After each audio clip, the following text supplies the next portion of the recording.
My father's voice was calm when he called, the kind of calm that always meant something had already been decided. "Elena," he said, "I just wanted to let you know, it would be better if you didn't come on Saturday." For a moment, I thought I misheard. "Saturday?" "My birthday dinner," he replied as if it was obvious. "It's a more formal gathering this year." I held the phone tighter. "Dad, I've been coming to your birthday every year since I was a child." "I know," he said quickly. "But this time, there will be business partners. Important people. Standards are high. Standards." The word landed like a slap. I didn't answer right away, because I knew what was happening. My father had spent the last 10 years rebuilding an image after my mother left him. He wanted to be seen as successful, respectable, untouchable. And I didn't fit into that picture anymore. Because I wasn't married. Because I didn't flaunt wealth. Because I worked quietly, behind the scenes, in finance instead of showing off at parties. And because my sister Sarah had been whispering poison into everyone's ears for years. "She's doing fine," Sarah would say with a sympathetic smile. "Elena just doesn't really belong in our world anymore." Now my father had finally believed her. "Dad," I said softly, forcing my voice steady, "are you uninviting your own daughter?" "It's not like that," he sighed. "Don't make it dramatic."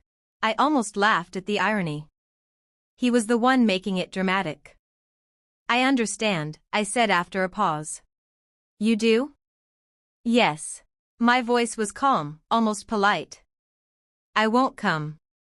"Good," he said, relief flooding his tone. "Thank you for being mature about this." Mature. As if humiliation was something to accept gracefully. The call ended, and I sat in silence for a long time, staring at my apartment window as the city lights blinked outside. I didn't cry. I didn't scream. I didn't call Sarah to fight. I simply opened my laptop. Because my father thought he was protecting his image. But what he didn't realize was that my quiet life wasn't small. It was private. And privacy, in my world, meant power. 2 hours later, my phone buzzed with a message. "Sarah.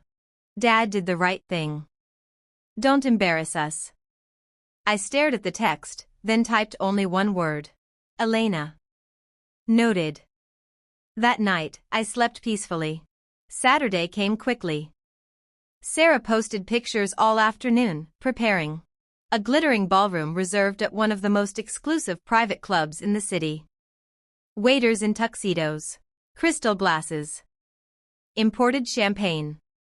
Everything was designed to scream wealth. Everything was designed to scream "we are above you." Dad stood proudly in the center of it all, smiling for cameras, shaking hands with men in expensive suits. And beside him, Sarah sparkled like the perfect daughter. Her husband, Mark, stood close. Tall and charming, with the polished confidence of someone who thought he owned the world. Mark was my brother-in-law. And the most dangerous man in that room. Because Mark wasn't just family. Mark was business. He had built his entire reputation as the golden investor who could turn anything into profit. And Dad worshipped him. Sarah knew that. That was why she married him. That was why she always won. Or so she believed. At exactly 8:13 p.m., Sarah raised her glass. To Dad, she announced, her smile sharp. A man who built everything from nothing, and who knows how to keep standards high. Laughter rippled across the room. Dad chuckled proudly. Mark smirked. And then Sarah added, sweetly, "Some people just can't keep up. But that's okay. Not everyone belongs at the table." More laughter. Dad didn't stop it. He didn't defend me. He simply let it happen. Because I wasn't there. Because he thought I didn't matter. Across town, I sat at my own table, alone, with a cup of tea and a file open on my screen. A file with one name written at the top. Nexus Ventures. Mark's company. The company Dad's entire future depended on. The company Sarah bragged about endlessly. The company that had quietly borrowed money from the wrong place. From me. No one in that ballroom knew that 3 years ago, when Nexus Ventures was collapsing under debt, Mark had begged for private funding. He didn't want banks involved. He didn't want shareholders asking questions. He wanted silence. He wanted speed. And my firm had offered him exactly that. A private capital injection worth millions. Under one condition. If Nexus ever violated the ethics clause, all funding would be withdrawn instantly. And tonight, while Sarah laughed about standards, Mark had crossed a line. The ethics clause didn't care about humiliation. It cared about fraud.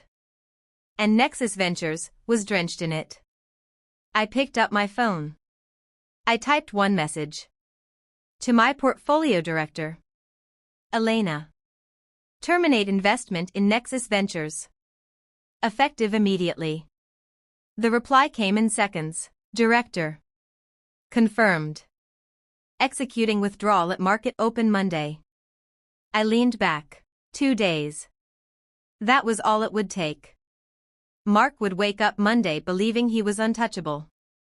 And by Monday afternoon, his entire empire would begin to bleed. I smiled. Not with joy. With certainty. Because Dad thought uninviting me protected his image. But he had just proven one thing. Family didn't deserve my loyalty. And Mark. Mark was about to learn what happens when you humiliate the wrong person. Monday morning arrived like any other.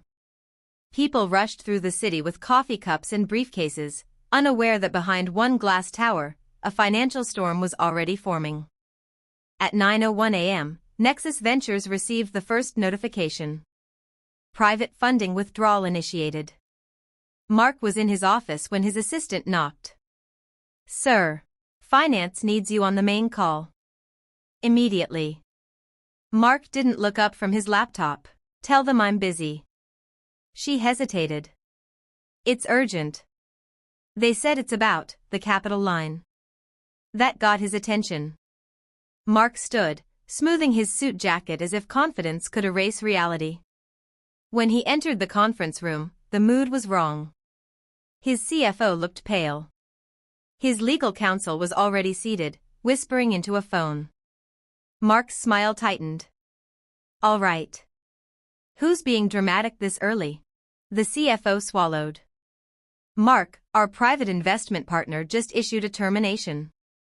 Mark blinked once. Then laughed. You mean Elena's firm? He asked casually. That's impossible. They don't terminate without months of review. The CFO slid a document across the table. Mark's eyes moved over the words. Effective immediately. All capital withdrawn. Ethics clause violation cited. The laughter vanished. His jaw clenched. Ethics clause? What the hell are they talking about?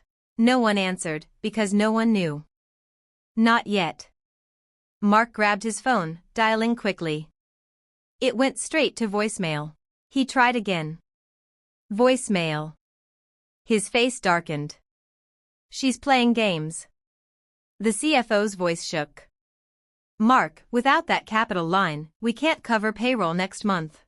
Investors will notice. Regulators. Shut up. Mark slammed the phone down. Fix it. But money doesn't fix itself, and silence doesn't protect fraud. By noon, rumors spread. By 2 p.m., Nexus stock dipped. By evening, Mark sat in his penthouse, staring at Sarah as she paced. What do you mean you can't reach her? Sarah snapped.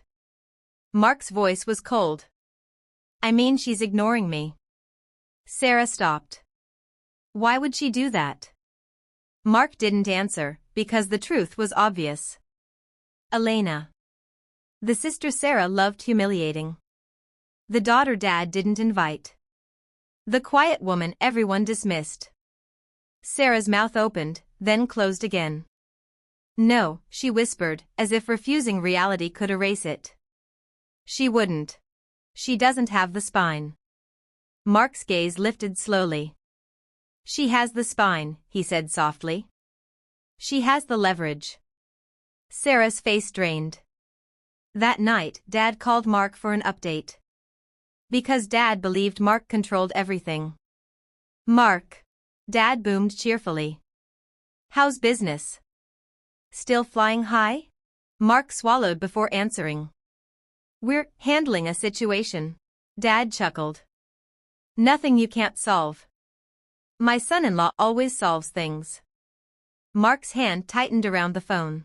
After the call ended, Sarah slammed her glass down. This is ridiculous. She's punishing us because she wasn't invited. Mark's eyes turned sharp. Because she wasn't invited? Sarah, she was humiliated. Sarah scoffed. Oh please. She's sensitive. Always has been. Dad was protecting his image. Mark leaned forward, voice dangerously calm. And now she's protecting hers. Sarah froze. For the first time, fear flickered across her perfect face. 2 days ago, she had raised her glass, mocking Elena at Dad's dinner. Now, the consequences were arriving. Tuesday morning, the next blow hit. A letter from Elena's legal department. Not emotional. Not dramatic. Just professional. Due to breach of financial transparency, our firm will report Nexus Ventures' irregular filings to the appropriate authorities within 72 hours. Mark read it twice. His hands trembled. Because irregular filings meant one thing. Fraud investigation. His entire empire wasn't just bleeding now. It was about to be dissected. By government auditors. By investors. By headlines. Sarah was shouting, but Mark barely heard her. He stood abruptly. I'm going to Elena. Sarah's eyes widened. No. She's nobody. Mark's voice snapped. She's everything right now. That afternoon, there was a knock at my door. I opened it calmly. Mark stood there, holding a box of expensive pastries as if sugar could erase betrayal. Elena, he said carefully, his tone polished. I stared at him. Then at the pastries. Then back at him. Are you bribing me with croissants? His jaw tightened. Don't be sarcastic. We need to talk. I stepped aside. Mark entered my apartment, looking around as if expecting luxury. But my home was simple. Quiet. Private. The kind of place that didn't scream wealth. Because wealth didn't need to. Mark cleared his throat. You terminated Nexus funding. Yes. You can't do that overnight. I can, I replied, when the contract says I can. Mark's voice rose slightly. Ethics clause? Elena, that's extreme. I tilted my head. Fraud is extreme. Mark's face stiffened. Whatever filing issue. Don't, I interrupted softly. The room went still. Mark inhaled sharply. Then, for the first time, his arrogance cracked. Elena, please. The word shocked me more than any insult. Mark never said please. He straightened. This affects thousands of employees. Families. Investors. I nodded. And humiliating me was harmless? Mark flinched. I walked to my counter and poured tea. Did you come here to apologize? I asked. Mark hesitated. Then, quietly, yes. I turned, eyebrows raised. For what? I asked. Mark's throat tightened. For letting Sarah treat you that way. For letting your father. I held up a hand. No, I said calmly. Apologies don't erase patterns. Mark stepped forward. What do you want? That was the real question. Power always reveals itself in moments like this. I sipped my tea, unhurried. I want one thing, I said softly. Mark's eyes locked on mine. I want my father, I continued, to look me in the face and understand what he did. Mark's jaw clenched. Elena. No, I repeated, voice sharper now. Dad chose image over his daughter. Sarah chose cruelty over family. And you? I stepped closer. You chose silence. Mark looked away. Tuesday night, Dad called me. His tone was confused. Elena, he began, Mark says you're doing something to Nexus Ventures? I smiled faintly. Dad, I said calmly, you told me I didn't belong at your table. Dad frowned. That's not. You said standards were high.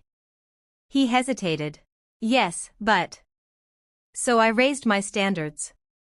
Silence. Dad's voice lowered. Are you threatening Mark? I laughed softly. No, Dad. I paused. I'm reminding him who I am. Dad exhaled. Elena, please. Mark is family. Family. The word tasted bitter now. You uninvited me, I whispered. Dad stiffened. That was different. No, I interrupted. It wasn't. Silence stretched. Then Dad's voice cracked slightly. What are you? I smiled. I'm the daughter you ignored, I replied. And the investor you shouldn't have underestimated. Wednesday morning came with a strange kind of quiet. The kind of quiet that happens right before something collapses. At 8:07 a.m., Nexus Ventures received the official notice. Federal audit confirmed. Mark wasn't just losing investors now. He was losing control. And Sarah, who had always believed money made her untouchable, was realizing something terrifying. Money was the first thing to disappear. At 9:12 a.m., my phone rang again. This time, it wasn't Mark. It was Sarah. I watched her name flash on the screen. I let it ring twice. Then I answered. Elena, she said sharply, forcing authority into her voice. This is insane. I leaned back calmly. Good morning to you too. She ignored it. You're destroying Mark's company over a dinner invite. I chuckled softly. A dinner invite? I repeated. Sarah, you didn't just uninvite me. Her voice snapped. Oh my God, you're being dramatic. No, I replied, voice colder now. You were. Silence. Then she hissed, what do you want? There it was again. Not apology. Not regret. Just negotiation. I answered simply. I want you to understand what helpless feels like. Her breathing changed. You don't get to do this, she whispered. I smiled. You thought I didn't get to belong at Dad's birthday, I said. Pause. And yet, here we are. She slammed the phone down. That afternoon, Mark showed up again. But this time, he wasn't polished. He wasn't arrogant. He looked like a man watching the ground crack beneath him. Elena, he said, voice hoarse. Please. I opened the door wider, letting him see I wasn't afraid. Mark stepped inside. His hands trembled slightly. The audit, he whispered. They're coming. Yes, I said softly. That's what happens when people build empires on rot. Mark's jaw tightened. Sarah didn't know. I raised a hand. Stop, I said calmly. Sarah always knew enough to laugh. Mark's eyes filled with something close to desperation. Elena, if this goes public, I'm finished. I stared at him. And for a moment, I let silence do what anger never could. Force honesty. Finally, I asked. Did you love her? Mark froze. His mouth opened. Closed again. Then he whispered, I loved the life. I nodded slowly. There it is. That night, Dad called an emergency family meeting. Of course he did. Because Dad believed meetings solved things. Like everything could be fixed with a raised voice and a dining table. So when I arrived, the house was full. Sarah sat stiffly beside Mark. My brother sat silent. Dad stood at the head of the room like a king whose kingdom was burning. When I entered, every head turned. Dad's voice boomed. Elena. Sit. I remained standing. Dad's eyes narrowed. Enough games, he snapped. What is happening? I tilted my head. Dad, I said softly, you wanted standards. His jaw clenched. Don't twist my words. I stepped closer. You stood in front of your guests, I continued, and decided your daughter was an embarrassment. Sarah scoffed. Oh please. I turned sharply. And you, I said, voice cutting, laughed the loudest. Sarah's face reddened. Dad slammed his palm on the table. Stop. Elena, Mark's company is under attack. I smiled faintly. Mark's company was under fraud. The room froze. Mark's head dropped. Dad blinked. What? I turned to Mark. Tell him, I said quietly. Mark's voice cracked. Sir. Nexus has been hiding filings. Sarah shot up. What? Mark swallowed. We shifted funds. We covered gaps. It was supposed to be temporary. Sarah's face drained. You promised me. I promised survival, Mark snapped. Dad looked like someone punched him. This is why Elena withdrew capital. Dad whispered. I nodded. And why regulators are coming. Dad staggered back slightly, gripping the chair. Then his eyes turned furious. At my birthday, he growled, you humiliated her, while standing on stolen money? Sarah trembled. It wasn't stolen. I laughed softly. Sarah, I said, you've never understood money. She snapped, and you have? I leaned forward slightly. Oh, I whispered. I understand exactly what money is. I paused. Power. The room fell silent. Dad's voice came out quieter. Elena. You could stop this. I met his eyes. Yes, I said. And you could have stopped them. Dad's throat tightened. He looked older in that moment. Smaller. I didn't think, he whispered. I nodded. I know. That was the cruelty. Not hatred. Not violence. Just dismissal. Dad swallowed hard. What do you want? I exhaled slowly.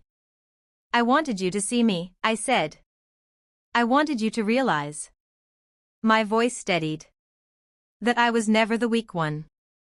Dad's eyes filled with something like shame. And then. Mark's phone rang. The CFO. Mark answered shakily. Hello? The CFO's voice was loud enough for silence to carry it. Mark, it's public. Reporters. Headlines. The board is removing you today. Mark's face shattered. Sarah gasped. Dad sank into his chair. Mark whispered, no, no. The CFO continued. Anne. Elena Morrison's firm just announced they're acquiring Nexus assets after liquidation. Silence. Sarah slowly turned toward me. Her voice barely worked. You bought it? I smiled gently. No, Sarah. I didn't buy it. I leaned closer. I saved what was worth saving.